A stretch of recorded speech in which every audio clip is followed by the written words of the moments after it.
Dwayne Johnson strides through the bustling streets of Los Angeles, the city's energy pulsing around him. Amid the sea of faces, one man stands out, a figure cloaked in an old military uniform, his eyes heavy with sorrow, but burning with an unyielding spark of resilience. Dwayne pauses, his curiosity piqued. He approaches the man, his voice calm but firm. "Hey, is everything okay?" The man looks up, his gaze locking with Dwayne's. For a moment, the air between them crackles with intensity. "Nothing's okay," the man mutters, his voice rough with emotion.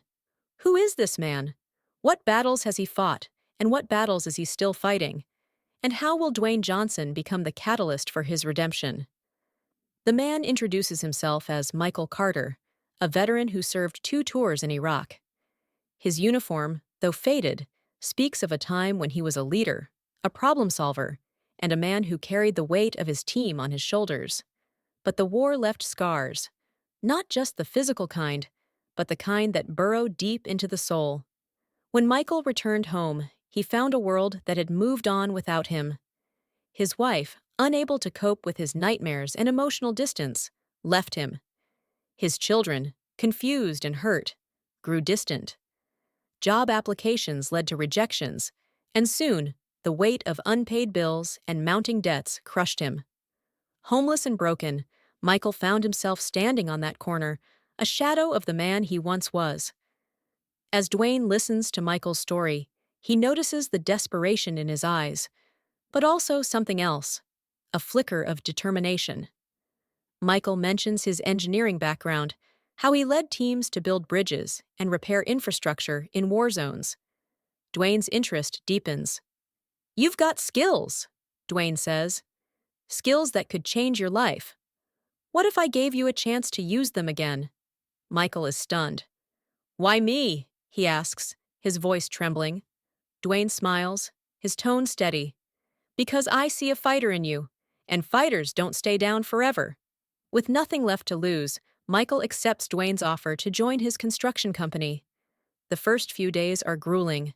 Michael struggles to adjust to civilian life, his PTSD flaring up at the sound of loud noises. But Dwayne is patient, offering guidance and support. Slowly, Michael begins to find his footing. However, the past isn't done with him. One evening, an old army buddy, Jake, tracks him down. Jake's appearance is a stark reminder of the life Michael left behind.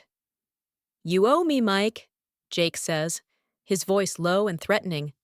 It turns out Michael had borrowed money from Jake during a desperate time, and now the debt has ballooned. Fearful of losing his newfound stability, Michael keeps this from Dwayne, but the pressure mounts. Can he overcome this new challenge, or will it drag him back into the abyss? As weeks pass, Michael's hard work begins to pay off. Dwayne assigns him to lead a small project, and Michael throws himself into it, determined to prove himself. The project is a success, earning praise from the team and Dwayne himself. But the shadow of Jake's threats looms larger.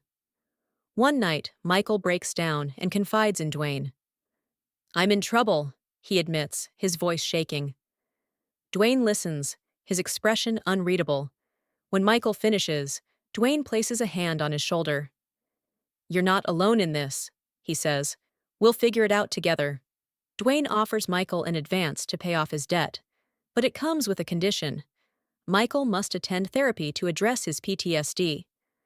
Grateful but wary, Michael agrees. He pays Jake, but the relief is short-lived. Jake returns, demanding more.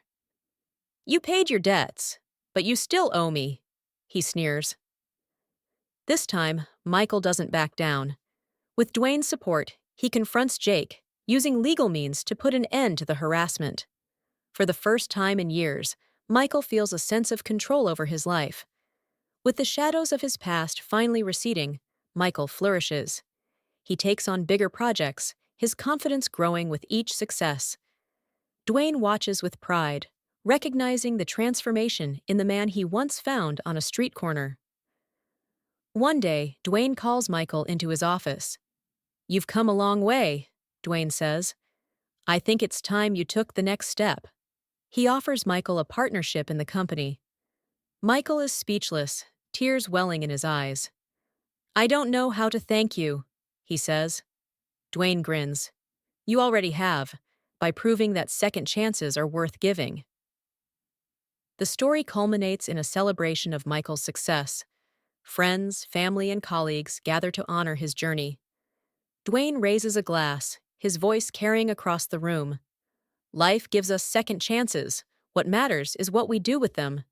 Michael steps forward, his heart full. "You didn't just give me a job," he says, his voice steady. "You gave me a life." The room erupts in applause, a testament to the power of resilience, redemption, and the human spirit. As Michael settles into his new role, he meets Sarah, a single mother and a talented architect who joins Dwayne's company. Sarah's story resonates with Michael.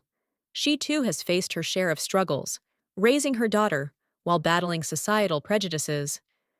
The two form a bond, their shared experiences creating a foundation of mutual respect and understanding.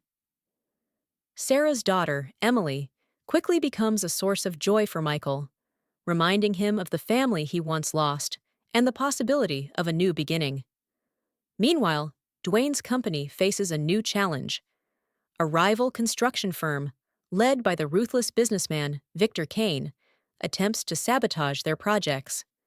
Victor, driven by envy and greed, sees Dwayne's success as a threat to his own empire.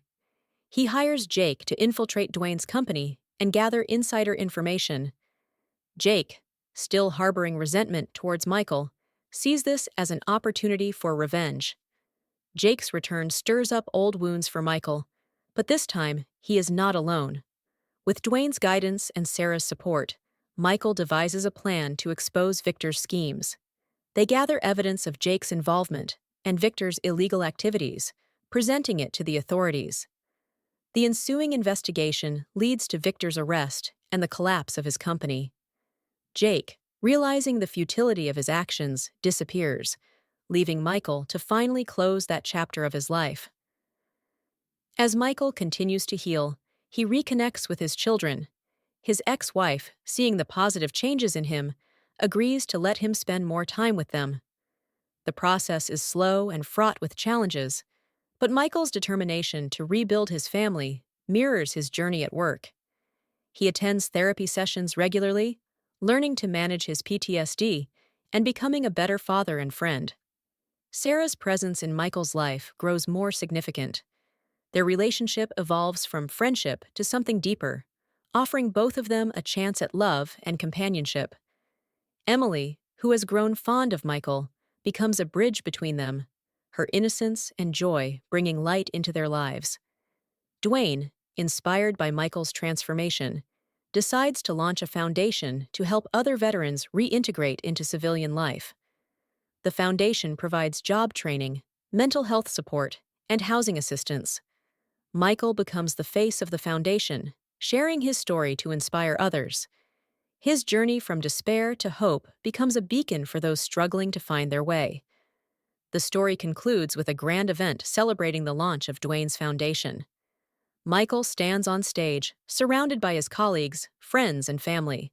He looks out at the audience, his heart swelling with gratitude.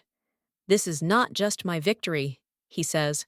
"It's a testament to the power of second chances, the strength of the human spirit, and the importance of never giving up." Dwayne joins him on stage, placing a hand on his shoulder. "Michael, you've shown us all what it means to rise above adversity. Your journey is a reminder that no matter how dark the night, the dawn will always come." As the applause fills the room, Michael looks at Sarah and Emily, their smiles filling him with a sense of belonging. He knows that the road ahead will have its challenges, but he is ready to face them, armed with the lessons of his past and the support of those who believe in him.